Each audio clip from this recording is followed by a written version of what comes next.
દાહોદમાં 8 વર્ષની બાળકીને સાપે ડંખ મારતા બાળકીનું મોત થયું છે। ગરબાડાના બોરિયાલાની નાની બોરિયાલી ગામની ઘટના છે। બાળકી ઘરમાં અભ્યાસ માટે લાકડાના પાટિયા ઉપરથી ચોપડી ઉતારવા જતા સાપે ડંખ માર્યો હતો। ડાબા પગના અંગૂઠા ઉપર ઝેરી સાપે ડંખ માર્યો હતો। ડંખ મારતા બાળકીને તાત્કાલિક હોસ્પિટલ ખાતે ખસેડવામાં આવી હતી। 8 વર્ષીય બાળકીનું સારવાર દરમિયાન મોત થયું છે। ઘટનાને લઈને પોલીસે વધુ તપાસ હાથ ધરી છે। બાળકીનું મોત થતાં પરિવારજનોમાં ગમગીની ફેલાઈ છે। જે કે સિંગોર સાથે નાગેશ્વર સિંહ, દાહોદ। हाँ, मारू नाम परमार पारसिंगभाई बच्चूभाई, રહેવાસી નાની બોરિયાલી કોટવાલ ફળિયા।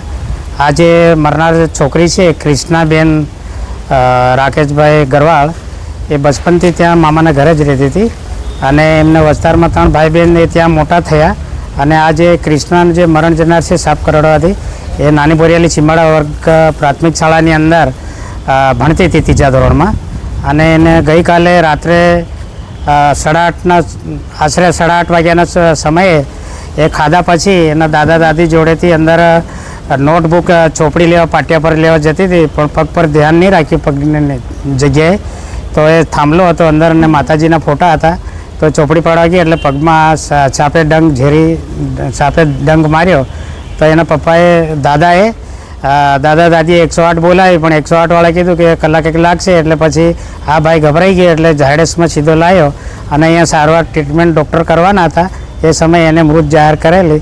ત્યાંથી મેમો મળવાથી ઝાયડસમાંથી મેમો મળવાથી અમારા ગરબાડા પોલીસ સ્ટેશનમાં એની ફરિયાદ જાણવા જોગ પૂરતી આપી અને આગળની કાર્યવાહી ધરી છે। હા, પોતાના ઘરે જ થઈ છે સાહેબ। મારું નામ છે પરમાર પારસિંગભાઈ બચ્ચુભાઈ, મારું ઘર બાજુમાં છે, હું મામા લાગુ છું, મારી ભાણેજ લાગે છે।